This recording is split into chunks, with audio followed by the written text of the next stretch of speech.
14 अगस्त को एक दिन पहले गोलवलकर ने उनकी आरएसएस का एक माउथपीस है न्यूज़पेपर ऑर्गेनाइजर नाम का, उस ऑर्गेनाइजर में उन्होंने आर्टिकल लिखा कि नसीब के मेहरबानी से जिन लोगों के हाथ में देश की सत्ता आने वाली है वो तुम्हारे हाथ में देश का झंडे के नाम पर तिरंगा देंगे।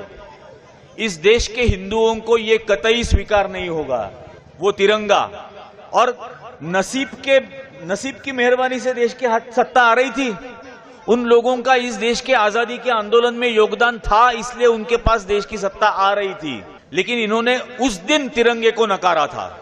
26 जनवरी को जब संविधान आया, 26 जनवरी को जब संविधान आया तो उस वक्त उन्होंने ऑर्गेनाइजर में फिर से लिखा कि नेहरू और अंबेडकर कहते हैं कि संघ इस देश को 200 साल पीछे ले जाना चाहता है, लेकिन मैं मतलब गोलवलकर ये बताना चाहता हूं कि संघ इस देश को 200 साल नहीं 2000 साल पीछे ले जाना चाहता है।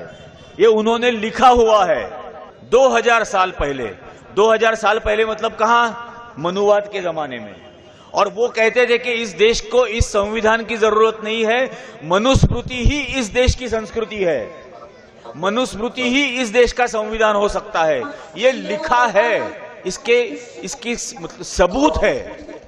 और आज हर तरह से इस मनुस्मृति को लाने की कोशिश की जा रही है, ये हम आंखों से देख रहे हैं। इस देश की जुडिशियरी, इस देश की न्याय व्यवस्था उस तरह से बात करने लगी है, आपको यकीन नहीं होगा। इलाहाबाद में, जिसका नाम इन्होंने बदल दिया लेकिन इलाहाबाद हाईकोर्ट है, तो इलाहाबाद हाईकोर्ट में एक रेप की केस आई। और रेप की केस आई, उस लड़की ने यह कहा था कि इस शख्स ने मुझे शादी करने का वादा किया था, मुझसे संबंध रखे 3 साल तक, आज कह रहा है कि मैं इससे शादी नहीं करूंगा। उस हाईकोर्ट के जज ने उस लड़के को पूछा क्यों नहीं कर रहा है?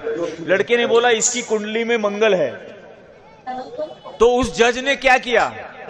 उस जज ने उस कुंडली को लखनऊ विद्यापीठ के ज्योतिष विभाग को भेजा और पूछा कि क्या वाकई इसके कुंडली में मंगल है। समीर दवे नाम के हाईकोर्ट के जज है गुजरात में, उनके पास भी इस किस्म की एक केस आई, नाबालिग बच्ची थी, रेप की केस आई।